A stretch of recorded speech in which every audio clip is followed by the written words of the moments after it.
Alhamdulillahilladzi amarana bittaqwa wa nahana 'an ittiba'il hawa. Ashhadu an la ilaha illallah ni'mal wakil wa ni'mal maula. Wa ashhadu anna sayyidana Muhammadan 'abduhu wa rasuluh. Man yunkiruhu faqad dhalla dhalalan ba'ida. Allahumma salli wa sallim ala sayyidina al-Mustafa Muhammadin nabiyil huda alladhi la yantiqu 'anil hawa in huwa illa wahyun yuha wa ala alihi wa ashabihi ahli sidqi wal wafa. Ibadallah, usi nafsi wa iyyakum bittaqwallah. Faqad qala Allah ta'ala, ya ayyuhalladzina amanu taqullaha haqqa tuqatih wa la tamutunna illa wa antum muslimun. Wa qala ta'ala, ya ayyuhalladzina amanu taqullaha wal tanzur nafsum ma qaddamat lighad wattaqullaha innallaha khabirum bima ta'malun. Hadirin ma'asyiral muslimin sidang Jumat yang mulia, sekali lagi marilah kita panjatkan puji syukur kehadiran Allah Subhanahu wa ta'ala, bahwa pada siang hari ini kita bersama-sama dapat hadir memenuhi panggilan Allah Subhanahu wa ta'ala, yaitu menunaikan ibadah salat Jumat, yang tentunya harapan kita mudah-mudahan kesempatan berharga yang diberikan oleh Allah Ta'ala ini dapat kita manfaatkan dengan sebaik-baiknya untuk meningkatkan keimanan dan ketakwaan kita kepada Allah Subhanahu wa ta'ala.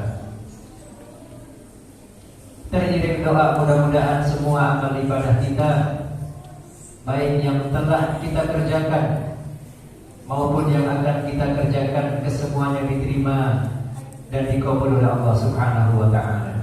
Amin ya rabbal alamin. Hadirin sidang Jumat yang mulia, setiap kali khatib naik mimbar, selalu yang disampaikan nasihatnya adalah nasihat ketakwaan. Ya ayyuhalladzina amanu taqullaha haqqa tuqatih. Nasihat ketakwaan ini disampaikan secara periodik, bahkan menjadi rukun dalam khutbah Jumat. Kenapa? Setidaknya karena ada dua alasan. Yang pertama, karena nasihat ketakwaan adalah nasihat yang paling penting bagi kita seorang muslim, sehingga nasihat ini terus diulang, nasihat ini terus diingatkan, agar supaya kita terus berpegang kepada ketakwaan kepada Allah Subhanahu wa ta'ala. Wala tamutunna illa wa antum muslimun. Bahkan Allah berpesan, jangan sampai kita meninggalkan dunia ini kecuali dalam keadaan bertakwa dan berislam kepada Allah Subhanahu wa ta'ala. Alasan yang kedua, kenapa nasihat ketakwaan terus disampaikan secara periodik, adalah karena keimanan dan ketakwaan kita ini sifatnya fluktuatif. Kadang-kadang naik, kadang-kadang turun. Kadang-kadang kita semangat untuk beribadah, kadang-kadang kita mengalami mundur dan malas untuk beribadah. Karenanya setiap Jumat kita diingatkan, kita dicas kita diberikan semangat agar supaya kita terus dapat meningkatkan ketakwaan ini kepada Allah Subhanahu wa Ta'ala. Karena momentum seperti ini adalah momentum yang paling baik kita berkumpul bersama orang-orang baik, di waktu yang sangat baik, di rumah yang paling baik. Inilah momentum yang paling baik untuk sama-sama kita saling mengingatkan agar supaya kita terus meningkatkan ketakwaan kepada Allah Subhanahu wa Ta'ala. Nah, dalam rangka itu, dalam kesempatan khutbah ini, khatib pun ingin mengingatkan kembali tentang ketakwaan ini,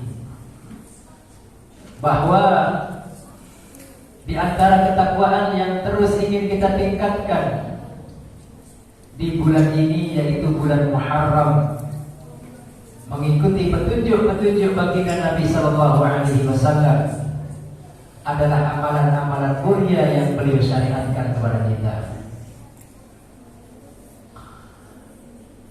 Mungkin sebagian kita tidak banyak tahu tentang kemuliaan bulan Muharram,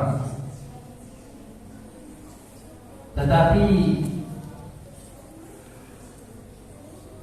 rasanya jika kita tidak mengetahuinya, maka akan banyak kesempatan baik yang terlewatkan begitu saja. Bulan Muharram ini sesungguhnya, hadirin, adalah bulan yang sangat mulia di sisi Allah Subhanahu wa Ta'ala. Bulan yang sangat agung, bulan yang sangat suci di sisi Allah Subhanahu wa Ta'ala. Sebagaimana firman Allah Subhanahu wa Ta'ala dalam surah At-Taubah ayat 36, Allah Ta'ala berfirman, "Inna iddatas syuhuri 'indallah 12 syahran fi kitabillah." Sesungguhnya bilangan bulan-bulan di sisi Allah, bulan-bulan yang telah ditetapkan Allah, ada 12 bulan. Yauma khalaqas samawati wal ard, ketetapan itu dibuat oleh Allah sejak Allah ciptain langit dan bumi. Minha arba'atun hurum, dari 12 bulan itu ada 4 yang suci, ada 4 yang haram, ada 4 yang mulia yang diagungkan oleh Allah Subhanahu wa Ta'ala. 4 bulan yang mulia itu dijelaskan oleh baginda Nabi kita Muhammad sallallahu alaihi wasallam di dalam hadisnya, "Ayyuhan nas, inna zamana qad istadara ka hayatihi yauma khalaqallahu as-samawati wal ard as-sanatu 12 syahra." Sesungguhnya zaman ini sedemikian terus berputar sejak Allah ciptakan langit dan bumi. Dalam 1 tahun ada 12 bulan, yaitu Muharram, Safar, Rabiul Awal, Rabiul Tsani, Jumadal Ula, Jumadal Tsaniyah, Rajab, Sya'ban, Ramadan, Syawal, Dzulqa'dah dan Dzulhijjah. Lalu kata Nabi sallallahu alaihi wasallam, "Minha arba'atun hurum." Dari 12 bulan itu ada 4 yang suci, yang mulia, yang agung. Salah satu mutawaliyah, yang 3 berurutan, yaitu Dzulqa'dah, Dzulhijjah, wal Muharram. Sedangkan yang keempat kata beliau, Rajab, Mudhar alladhi baina Jumadah wa Sya'ban. Sedangkan bulan yang keempat adalah bulan Rajab, bulannya suku Mudhar yang diapit antara bulan Jumadah Tsaniyah dan bulan Sya'ban. Di antara kemuliaan bulan Muharram juga adalah bahwa Allah Subhanahu wa Ta'ala berpesan secara khusus kepada kita. Dalam ayat yang tadi kita bacakan, kata Allah, "Fala tadlimu fihinna anfusakum." Aku berpesan, kata Allah, awas, hati-hati di 4 bulan yang haram ini. Jangan sampai kalian berbuat dosa, jangan sampai kalian berbuat zalim terhadap diri kalian sendiri. Allah melarang kita berbuat dosa, berbuat zalim, berbuat aniaya secara tegas dalam ayat ini, kata para ahli tafsir, untuk menunjukkan bahwa perbuatan dosa dan zalim di 4 bulan haram ini dosanya beda. Sebab Allah memang larang kita berbuat dosa dan berbuat zalim sepanjang waktu, dimanapun dan kapanpun. Maka begitu Allah melarang kita secara khusus di 4 bulan ini, kata para ahli tafsir, itu artinya larangan ini punya makna yang khusus. Makna yang khusus itu adalah bahwa perbuatan dosa di 4 bulan haram ini dosanya dicatat berlipat ganda oleh Allah Subhanahu wa taala. Wa mafhumul mukhalafah, kata para ulama, dan pemahaman sebaliknya, jika dosa dilipat gandakan maka tentulah amalan-amalan kebaikan pasti dilipat gandakan oleh Allah Subhanahu wa taala. Maka bulan Muharram ini hari-harinya adalah penuh dengan keberkahan, hari-harinya penuh dengan kemuliaan. Jangan sampai kita lewatkan begitu saja dari amalan-amalan ketaatan kepada Allah Subhanahu wa taala. Dan di antara amalan ketaatan yang disyariatkan oleh baginda Nabi sallallahu alaihi wasallam khusus di bulan Muharram adalah sabda beliau seperti yang ditulis oleh Al-Imam An-Nawawi dalam kitab Riyadhus Shalihin. Beliau menukil sebuah hadis dari Nabi sallallahu alaihi wasallam. Kata beliau, afdhalus siyami ba'da Ramadan Syahrullahil Muharram. Kata Nabi sallallahu alaihi wasallam, seutama-utamanya puasa setelah puasa Ramadan adalah puasa di bulannya Allah, yaitu bulan Muharram. Dalam hadis ini Nabi sallallahu alaihi wasallam menyebut Muharram sebagai Syahrullah, bulannya Allah. Ini menurut ulama juga menunjukkan keutamaan bulan Muharram. Sebab apapun yang dinisbatkan kepada Allah berarti sesuatu itu memiliki keistimewaan dan kemuliaan. Syahrullah, bulannya Allah, maka Muharram adalah bulan yang paling istimewa di sisi Allah. Ka'bah disebut Baitullah, maka Ka'bah adalah bangunan paling mulia yang ada di muka bumi. Masjid disebut Baitullah, maka masjid di mana ada bangunan fisiknya menjadi khairu biqa'il ard, menjadi sebaik-baik permukaan bumi.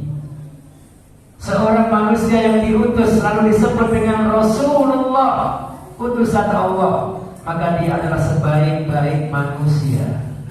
Bahkan binatang sekalipun ketika dinisbatkan kepada Allah, dicatat nama Allah, maka binatang itu menjadi mulia dibanding dengan yang lainnya. Allah Ta'ala berfirman, naqatallahi wa suqiyaha. Allah mengingatkan lewat lisan nabinya Nabi Saleh kepada kaumnya agar jangan menyakiti dan membunuh naqatallah, untanya Allah, yaitu untanya Nabi Saleh yang keluar dari dalam perut gunung. Unta ini menjadi mulia karena dinisbatkan kepada Allah Subhanahu wa taala. Maka bulan Muharram pun bulan yang dinisbatkan oleh Nabi kepada Allah, Syahrullah. Dan beliau memberikan amalan yang paling utama, yaitu berpuasa, kata Nabi SAW. Maka seorang muslim di bulan ini disyariatkan untuk memperbanyak ibadah puasa. Boleh berpuasa sebulan penuh, boleh berpuasa beberapa hari saja. Misalnya puasa Daud, kana yasumu yauman wa yuftiru yauma, sehari berpuasa, sehari berbuka. Atau berpuasa seperti puasanya Nabi sallallahu alaihi wasallam, yaumal isnaini wal khamis, puasa setiap hari Senin dan Kamis. Atau berpuasa ayyamul bid, berpuasa hari-hari putih, yaitu ketika bulan terang benderang tanggal 13, 14 dan 15. Atau jika tidak mampu mengerjakan ini semua, jangan lewatkan puasa Asyura. Puasa Asyura adalah puasa pada tanggal 10 Muharram, puasa yang pernah dilakukan oleh Nabi SAW sebelum hijrah ke Madinah. Beliau sebelum hijrah. Begitu juga orang-orang kafir Quraisy, orang jahiliyah, mereka sudah mengenal puasa Asyura. Beliau sallallahu alaihi wasallam ketika hijrah ke Madinah pun beliau berpuasa Asyura. Dan ketika mendapati orang-orang Yahudi pun berpuasa pada tanggal 10 Muharram, beliau bertanya, "Ayyu yaumin hadza?" Kenapa kalian ikut-ikutan berpuasa pada hari ini? Hari ini menurut kalian hari apa? Lalu mereka menjawab, "Hadza yaumun saleh." Ini adalah hari yang sangat mulia, hari yang sangat agung. Najjallahu Musa wa qaumah wa aghraqa Fir'aun wa qaumah. Pada hari ini, tanggal 10 Muharram, hari Asyura, Allah selamatkan Musa dan kaumnya, dan Allah tenggelamkan Fir'aun dan bala tentaranya. Fasawmahu Musa syukran lillah wa sumna syukran lillah. Maka Musa pun bersyukur kepada Allah dengan berpuasa pada hari ini. Maka kami pun ikut berpuasa sebagai bentuk kesyukuran kami kepada Allah Subhanahu wa ta'ala. Maka baginda Nabi sallallahu alaihi wasallam kemudian bersabda setelah mendengar penuturan mereka, beliau bilang, "Nahnu ahaqqu bi Musa minhum." Kami lebih berhak mengikuti Musa ketimbang mereka. Fasawmahu Nabi sallallahu alaihi wasallam wa amara bi siyamih. Maka pada tanggal 10 Muharram itu Nabi sallallahu alaihi wasallam berpuasa dan memerintahkan kepada semua sahabat. Beliau mengutus orang-orang untuk memberitahukan kepada yang lain agar hari itu mereka berpuasa. Maka puasa Asyura pada saat itu menjadi puasa yang wajib hukumnya sebelum turunnya perintah puasa di bulan Ramadan.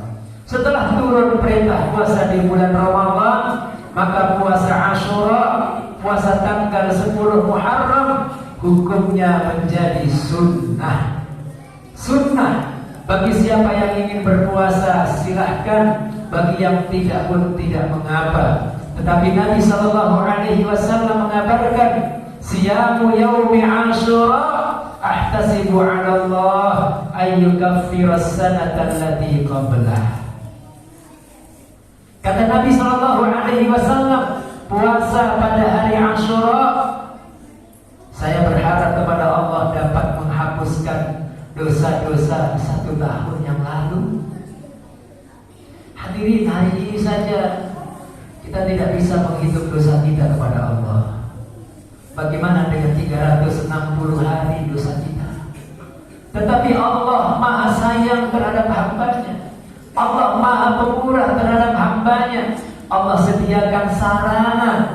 Kalau kita mau merespon dan memanfaatkannya, maka kita mendapatkan banyak sekali kebaikan. Bayangkan puasa 1 hari dapat menghapuskan dosa 1 tahun. Apakah kita biarkan begitu saja hari Asyura ini tanpa menunaikan ibadah puasa, sementara dapat menghapuskan dosa-dosa kita setahun yang lalu?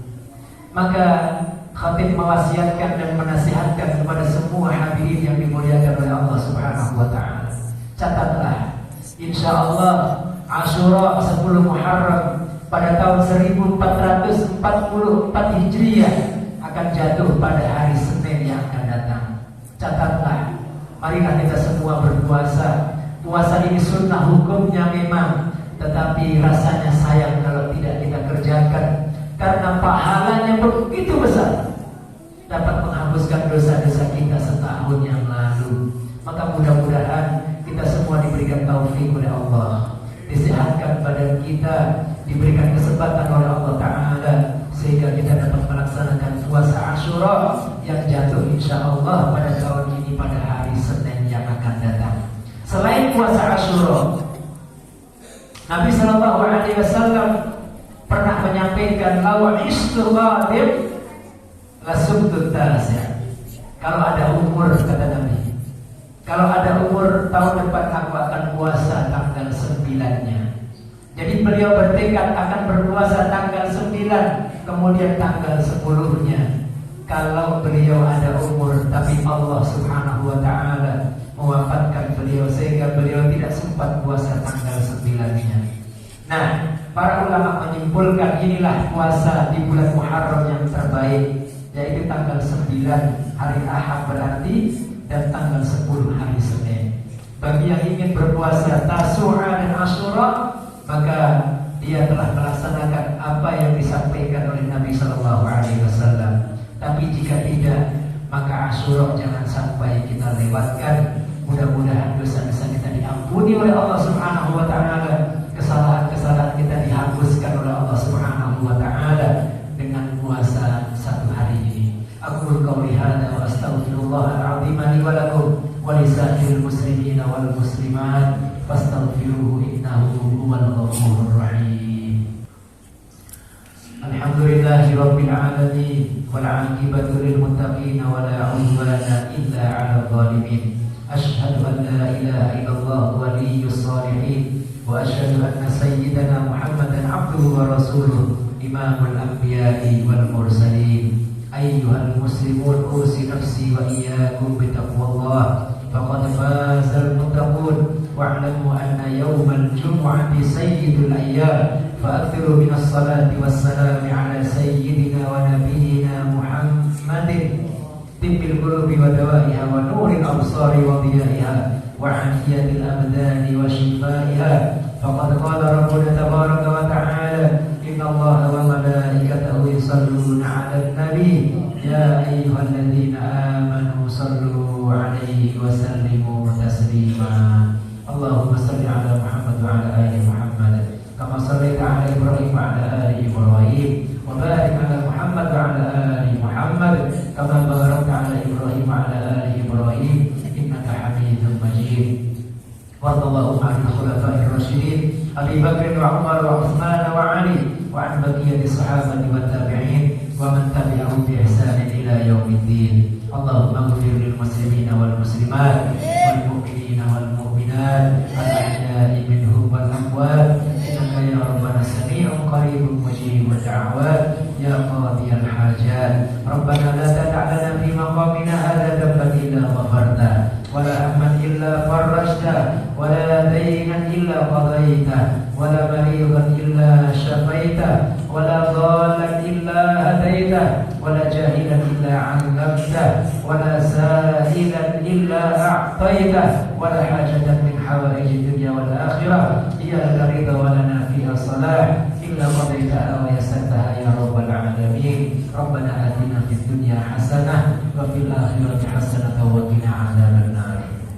Ibadallah, innallaha ya'muru bil 'adli wal ihsani wa ita'i dzil qurba wa yanha 'anil fahsya'i wal munkari wal baghi ya'idukum la'allakum tadhakkarun. Udhkurullahal 'azima yadhkurkum washkuruhu 'ala ni'amihi yazidkum was'aluhu min fadlihi yu'tikum wa la dzikrullahi akbar wa aqimis shalah.